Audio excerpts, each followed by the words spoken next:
उनको इतनी गालियां दे रहे हैं। काजल राघवानी जी का दिखाओ। राघवानी का देखा मैंने भी। ये हुआ ना असली झोटा झोटेबल, जैसे में जो लेडीज में जो हो जाते हैं ना, वैसे ये मजा हुआ वीडियो में, ठीक है। और यही का हम लोग का इंतजार था, ठीक है। आइए देखते हैं, बैठचंद मजा आएगा। ठीक है, चलिए नमस्ते प्रणाम, आपका भाई प्रिंस। देखिए इस लाइव वीडियो में जो आपको नजर आते होंगे वो सपना चौहान और क्यून सालनी है, ठीक है।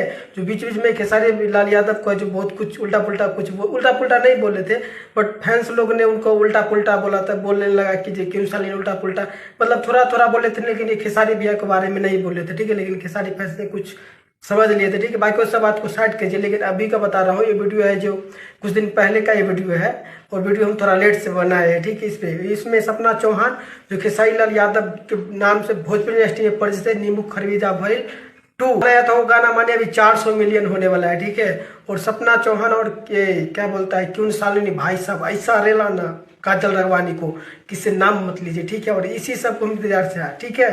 और सपना चौहान और क्यून सालनी का कहना है कि हमें भोजपुरी इंडस्ट्री में जो लाए हैं वो खेसारी सर है, ठीक है। तभी हम भोजपुरी इंडस्ट्री में आए हैं, क्योंकि हमें पहला मौका काम जो गाने में है जो खेसारी भैया ही दिए थे, सपना चौहान हो या क्यून सालनी हो, खुद बता रही है, ठीक है। और वास्तव में ऐसा ही होना चाहिए, ठीक है। और काजल राघवानी का आप लोग रगड़े हैं बढ़िया से, ओखरी में मुँह सर रख के और कूट दिए, बहुत मजा आया, ठीक है। बाकी अपडेट है बहुत जल्द में नए वीडियो के साथ। वीडियो देखने के लिए आप लोग का बहुत बहुत धन्यवाद। ठोक लीजिए, 5000 लौटे दिख जाना चाहिए। ये 4000 के लिए मैं यहाँ पे